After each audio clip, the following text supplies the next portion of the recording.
বিসমিল্লাহ মানে রাহিম। প্রিয় এলাকাবাসী ও প্রিয় দেশবাসী এবং বিদেশে অবস্থানরত প্রিয় ভাই বোনেরা, আসসালামু আলাইকুম। সম্মানিত সুধী ও প্রিয় দেশবাসী, আপনারা দেখতে পাচ্ছেন যে আমি এখন রয়েছি পাবনা জেলার ঐতিহ্যবাহী সাথিয়া বোয়ালমারি পেঁয়াজ হাটে। আপনারা জানেন যে এই সাথিয়ার আশেপাশের মানুষের আয়ের প্রধান উৎস হলো কৃষি, অর্থাৎ কৃষি স্বনির্ভরশীল এই এলাকাটিতে কৃষকেরা মাঠে বিভিন্ন ধরনের ফসল ফলিয়ে সেই সকল অর্থকরী ফসলগুলো হাটে নিয়ে এসে বিক্রি করেন এবং তাদের জীবন জীবিকা নির্বাহ করেন। শুধু তাই নয়, এই হাট থেকে পরিবহন খাতে পেঁয়াজ বাংলাদেশের বিভিন্ন প্রান্তে গিয়ে ভোক্তাদের চাহিদা সম্পন্ন করছে।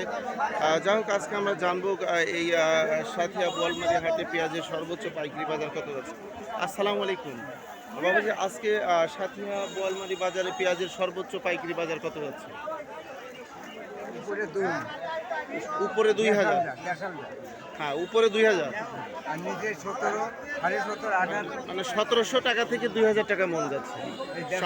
হ্যাঁ, সম্মানিত সুধী ও প্রিয় দেশবাসী, আপনারা বুঝতে পারছেন যে সাথিয়া বোয়ালমারি যে পেঁয়াজ হাটে আজকে পেঁয়াজের সর্বোচ্চ পাইকারি বাজার যাচ্ছে 1700 টাকা থেকে 2000 টাকা মন। আমি আপনাদের মাঝে আবারও আপডেট নিউজ দিয়ে ফিরে আসবো ইনশাল্লাহ। আসসালামু আলাইকুম।